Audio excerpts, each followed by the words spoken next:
हजारों भारतीय महिलाओं ने अपने कर्म, व्यवहार और बलिदान से विश्व में एक आदर्श प्रस्तुत किया है।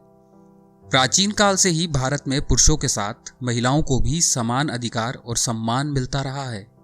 इसलिए भारतीय संस्कृति और धर्म में स्त्रियों का महत्वपूर्ण स्थान रहा है। परंतु इन सब के बावजूद आज ये सवाल उठता है, क्या भारतीय महिलाएं बैकवर्ड हैं? सवाल किसने उठाया यह जानना जरूरी नहीं है। आवश्यक तो यह है कि सवाल उठाया ही क्यों गया। इतिहास गवाह है, जब जब भारतीय महिलाओं ने अपनी वीरता दिखाई है तब तब उनका पूरे संसार में गुणगान हुआ है। पर क्या यह कहना उचित होगा कि भारतीय महिलाएं बैकवर्ड इसलिए है क्योंकि वह पश्चिम देश की महिलाओं की तरह आचरण नहीं रखती? उससे पहले जानना अति आवश्यक है कि हर देश की अपनी एक संस्कृति होती है, तो क्या उन देशों के लोगों की तुलना करनी चाहिए? सवाल तो कई उठते हैं, पर जो सबसे महत्वपूर्ण है यह जानना है कि आखिरकार भारत में महिलाओं को बैकवर्ड कहा क्यों जाता है। सिर्फ इसलिए कि वे शराब नहीं पीती। हमारे देश की तुलना में यूरोपीय देशों में प्रेगनेंसी के दौरान शराब का उपयोग बहुत ही अधिक होता है और वह वहां की संस्कृति या वहां के प्रचलन का हिस्सा है। उदाहरण के लिए लगभग 60% आयरिश महिलाएं प्रेगनेंसी के दौरान शराब का सेवन करती हैं। ब्रिटेन में यह संख्या 41% और डेनमार्क में ये 46% से ज़्यादा है। पश्चिमी देशों में प्रेगनेंसी के दौरान अल्कोहल का सेवन एक महत्वपूर्ण सार्वजनिक स्वास्थ्य चिंता का विषय है, जहां अमेरिका, ब्रिटेन, कनाडा और ऑस्ट्रेलिया जैसे देशों के गवर्नमेंट हेल्थ ऑर्गेनाइजेशन ने बहुत पहले ही दिशा निर्देश जारी कर दिए थे, जो कहते हैं कि गर्भवती महिलाओं के लिए अल्कोहल बिल्कुल भी सुरक्षित नहीं है। वहीं भारत में यह कहा जा सकता है कि अल्कोहल का सेवन भारतीय महिलाएं पश्चिमी देशों के मुकाबले में कम करती है। प्रेगनेंसी के दौरान शराब पीने से विकासशील भ्रूण को मानसिक या शारीरिक क्षति पहुंच सकती है और यह क्षति पूरे भ्रूण को ही खत्म कर सकती है। FASD में भ्रूण अल्कोहल सिंड्रोम और शराब से संबंधित न्यूरो डेवलपमेंट डिसऑर्डर शामिल होते हैं। किसी भी राष्ट्र के लिए गर्भावस्था के दौरान शराब पीने की आदत बहुत ही दर्दनाक हो सकती है। उदाहरण के लिए कनाडा में वार्षिक वित्तीय खर्च 1.8 बिलियन कनाडाई डॉलर आंका गया था। साल 2010 में यूरोपियन कमीशन की ओर से यूरोप में एक सर्वे किया गया था। इस सर्वे में पता चला कि 88% महिलाएं पूरी तरह से सहमत थी कि प्रेगनेंसी के दौरान शराब जन्म दोष का कारण बन सकती है। लेकिन यह पश्चिमी महिलाओं को शराब का सेवन करने से नहीं रोकता है। सामाजिक मेलजोल हो या सिर्फ आराम की बात, अल्कोहल पश्चिमी जीवन शैली का एक अनिवार्य हिस्सा बन गया है।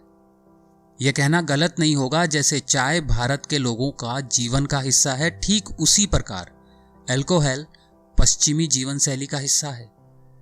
एक सर्वे के अनुसार यूरोपियन यूनियन के 27 देशों में 82.1% महिलाएं अल्कोहल का सेवन करती हैं और वहीं भारत में केवल 1.2% महिलाएं शराब पीती हैं।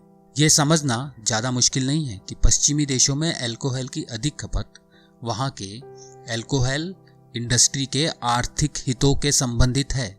National institute of health America का एक चिकित्सक अनुसंधान एजेंसी है। यह अमेरिका के सरकारी department health and human services का हिस्सा है।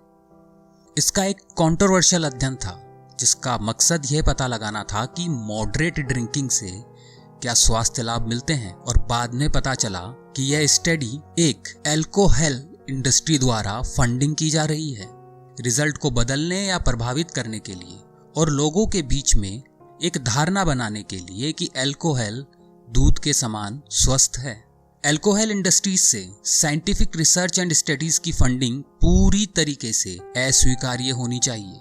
मानव अधिकार सक्रियता के पीछे एक मौलिक विचार उन लोगों की आवाज को मजबूत करना है जिनकी आवाज कमजोर है, उन लोगों की रक्षा करना है जिनकी आवाज ऊपर तक नहीं पहुंच पाती है। लेकिन क्या हम उन बच्चों के लिए आवाज उठाने को तैयार हैं जो अपनी मां के गर्भ में ही अल्कोहल के संपर्क में आने की वजह से उनका जीवन खतरे में पड़ गया है? जी हाँ, महिलाओं को उनके अपने निर्णय लेने का पूर्ण रूप से स्वतंत्र अधिकार है, लेकिन क्या हमें ये नहीं भूलना चाहिए कि नवजात शिशु को भी गर्भ अवस्था के दौरान शराब पीने से होने वाले डिसऑर्डर के बिना जन्म लेने का अधिकार है।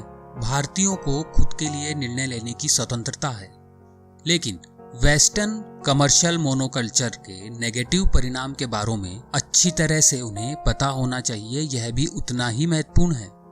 भारत को कई सुधारों की आवश्यकता है, लेकिन क्या भारत को आंख बंद करके अपनी सभी खूबसूरत परंपराओं को पश्चिमी देशों के असफल एक्सपेरिमेंट में बदल देना चाहिए? भारत स्वतंत्र रूप से अपनी विरासत, आयुर्वेद और योग का पारंपरिक ज्ञान पश्चिमी देशों के साथ बांट रहा है, लेकिन वहीं पश्चिमी देश भारत को अपने कमर्शियल मोनोकल्चर का निर्यात कर रहा है। नहीं, इसका मतलब यह नहीं है कि भारत में पुरुषों और महिलाओं ने पहले कभी साथ में डांस ना किया हो, और इसका मतलब बिल्कुल भी यह नहीं है कि भारत में कभी पुरुष और महिलाओं ने एक साथ सिंगिंग ना की हो।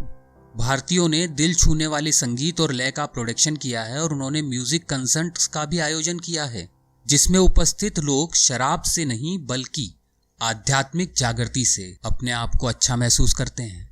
अब केवल समय ही बताएगा क्या भारतीय उज्जवल, कलरफुल और आध्यात्मिक बने रहेंगे, या फिर एक ऐसी संस्कृति की नकल करेंगे जिसकी पहचान हो चुकी है।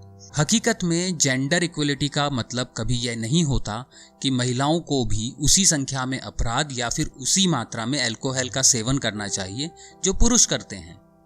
प्रेगनेंसी के दौरान शराब पीने की आदत साइंस द्वारा स्वीकृत नहीं है।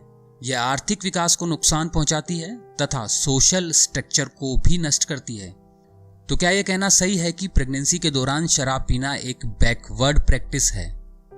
क्या अब भी आपको लगता है कि भारतीय महिलाएं पिछड़ी हुई हैं? कमेंट्स करके आप अपनी राय दीजिए और हमें आपकी राय का इंतजार रहेगा।